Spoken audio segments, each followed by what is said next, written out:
During the 21st century, Africa could make an international appearance not only from the economic point of view, but also from the social one. In Africa, half of the population is not 25 years old yet, and the current population of 1 billion of people will have doubled within 2050. A lot of African governments are planning strategies to use the digital economy, the power of agriculture, and the young people. To benefit from this opportunity, Africa needs to integrate into global economy and public and private investment. The world needs a new partnership with Africa.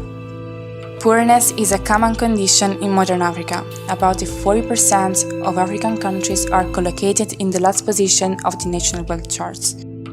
Most of the infrastructure located in Africa were built during the colonial era, with different objectives than those of the development of the country. The majority of the railways and roads were used especially to connect some places in the inland where were produced particular resources embarked on the coast to Europe or other colonies.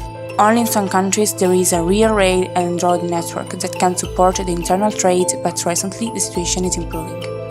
The colonial legacy is also in many other sectors, as the telecommunications or internet, depending on European infrastructures. These make the diffusion of the new technologies in the continent harder.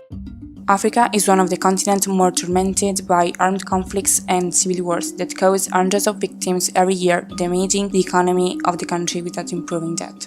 These are the factors that make foreign investment in Africa a lot more complicated. To regain supremacy on its own resources, Africa would need political and economic autonomy. The French Finance Ministry has the direct control on the monetary policies of 15 African states, and these countries are forced to give 50% of their currency reserves to the Bank of France.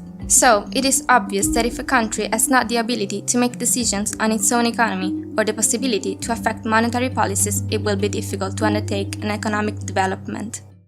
The countries of the African continent need a real independence that keeps the colonialist attention of international organizations away, since they are all interested in obtaining as many resources as possible.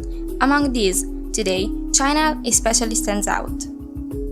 Over the last decade, the Chinese government has planned a great net of global trade, known as Silk Road, that aims to build a new great global infrastructure net to commercialize Chinese products. More than half of the investment expected in the context of this new Silk Road will go to Africa.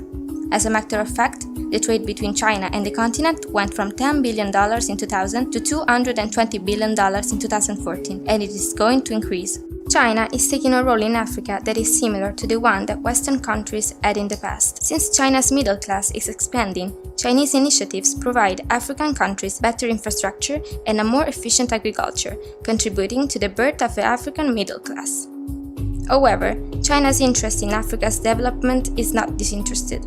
The projects are carefully selected in order to satisfy mainly three objectives: ensure access to raw materials, increase worldwide influence, and create new alliances. The relationship between China and Africa is a win-win situation. It's a relationship based on the granting of mutual benefits.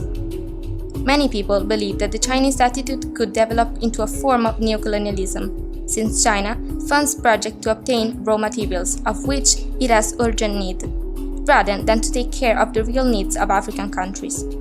The probability that the funding received will not be repaid is very high. The result is that within a few decades, China will become the owner of the biggest strategic infrastructure of the continent, of the mines and of the oil wells.